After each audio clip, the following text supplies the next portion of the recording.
Annyeong Becky! Hawaii! Anyong Becky! Summer na nga dito sa South Korea. Sobrang init nga at napaka-humid. Buti na nga lang ngayon medyo may ulan. At kahit medyo may ulan, itutuloy namin ang summer outing ng mga Becky. Once a year, nagsiset up talaga kami ng swimming namin. Gangnam na kami! Ito ang gang.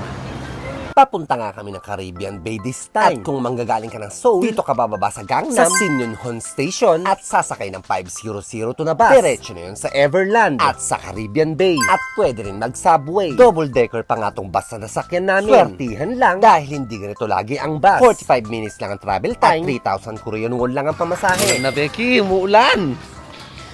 Pero laban lang, tuloy natin. Dito nga muna kami dumiretso sa may convenience store. Bumili ng mga inumin at nag-init na rin ng mga baon naming ulam. Yes, at pwede nga magbaon ng pagkain dito. Life hacks nga to mga Becky. Kumukulo-kulo pa yung adobo, oh. Oh, ang pakbet.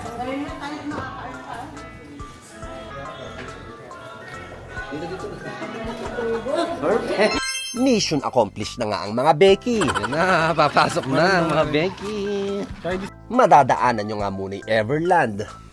Kain muna bago tayo pumasok para dire-diretso na. At dito nga sa katabing-katabi ng Everland, nandito yung Caribbean Bay. Merong kainan dito, may mga lamesa, at dati meron ding upuan. Meron ding mga locker na pwedeng paglagyan ng mga baon yung pagkain. At etong adobo nga ang baon namin. Niluto ni Baby Kapudi kinagabihan. At of course, hindi mawawala ang pakbet pag ganitong may outing. Nakakagutom naman talaga lalo pag swimming. Pinagbaon lang namin sila ng kanya-kanyang kanin at nagbaon din sila lodi ng adobong pusit. Pangdagdag daw sa ulam namin. Libreng kumain dito at free use din yung mga locker. Ang sarap nga ng kain namin yan. At least pagpasok namin sa resort, dire-diretso na at walang masasayang na oras. Busog! Busog ang mga Becky. Nag-picture-picture muna sila sa entrance at pumasok na nga rin kami. Sa Kupang lang ako bumili ng day pass. Use my promo code para maka-discount. Charot! Mas makakabuha ka naman talaga sa Kupang. Dahil pag dito ka mismo bumili ng ticket, nasa 80,000 Korean won. At 47,000 Korean won lang yung nabili namin sa Kupang kahit golden season.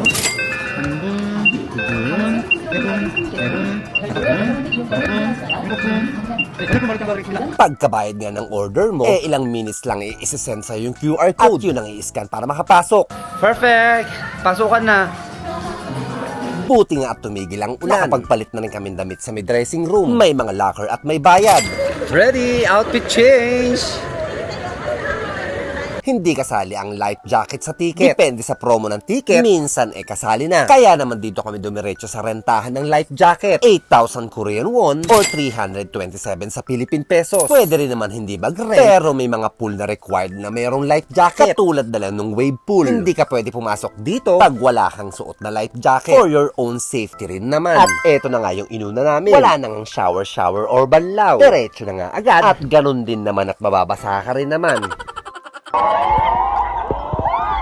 Hindi nga rin kami nagtagal para masulit naman. Nagpa-picture na rin kami kay Aurora na sobrang macho at napakasarap. Etong extreme rides na ang inuna namin. Dahil pag nasakyan mo ito, parang dito pa lang sulit na agad yung binayad mo. Megastorm nga yung pangalan. Buti na nga lang wala masyadong pila. Dahil pag peak season talaga, pipila ka ng 2 oras at mahigit dito. Siguro at may ulan nga, kaya wala masyadong mga kurikong.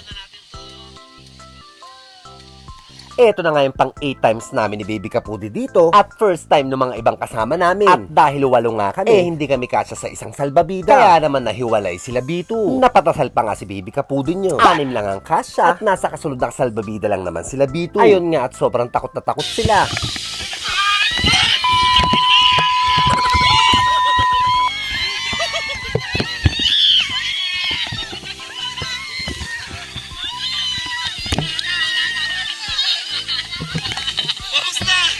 Bawal nga ang camera at sa sobrang extreme, hindi agad ako nakapag-record. Sobrang saya nga nung ride. Kung hindi lang sayang ang oras, ang sarap ulitin. Kitang-kita naman talaga sa mukha nila na talagang natakot sila. At eto na nga yung salbabida nila B2. Sulit na sulit naman yung waiting sa pila. Kahit wala nga masyadong tao, mga 20 minutes din kami nag-antay. Pumila bago masakay. Suggest ko nga rin pala na gumamit kayo ng aqua shoes. Lalo kung tirik yung araw at sobrang init talaga ng lalakaran nyo. After nga nun gusto namin mag-relax. Kaya naman dito kami sa may Lazy River river nagpunta. Mainit ang tubig at libre ang salbabida. Napakalawak nga ng lazy river nila dito. From outdoor na maganda ang view, mga exit na papunta sa mga iba't ibang water activities, at may access papunta sa mga indoor pools. Malakas ang water current, kaya naman magpapalutang-lutang ka lang. Tumambay nga rin kami dito sa may kiddie pool. Meron ding wave pool. Mainit din ang tubig at mababaw lang. At eto nga yung second time ko dito sa may aqua loop. Ang hassle lang kasi kailangan mong tanggalin lahat ng accessories mo. Pero worth it din talaga para sa experience. Yung pakiramdam mong tinanggap mo na yung kamatayan mo, Becky. Nag-enjoy din kami dito sa may kiddie pool at nag-antay ng bubuhos na tubig sa amin. Buti na nga lang at talagang hindi tumuloy yung ulan. Kung hindi siguro, di basang-basa kami. Charot! Marami na nga rin kaming rides na nasakyan niyan. Hindi na nga lang ako nakapag-video. Kaya naman pumasok mo lang kami sa indoor spa na sobrang init talaga ng mga tubig. At talaga namang nakaka-relax sa katawan. Nakakatanggal ng mga lamig-lamig at nakakawala ng pagod sa mga muscle. Lalo sa amin na araw-araw kumakayod at nagtatrabaho. After nga namin dito, lumabas kami sa may outdoor spa. Mainit-init din ang tubig at may mga water machine na pang massage. Isang malaking pool na parang jacuzzi. May mga bubbles na magmamassage sa yung kalamnan. Nakaka-feeling refresh nga sa yung skin. Para kayong buralong pinapakuluan. Charot! Finish na. Fresh na si Vito.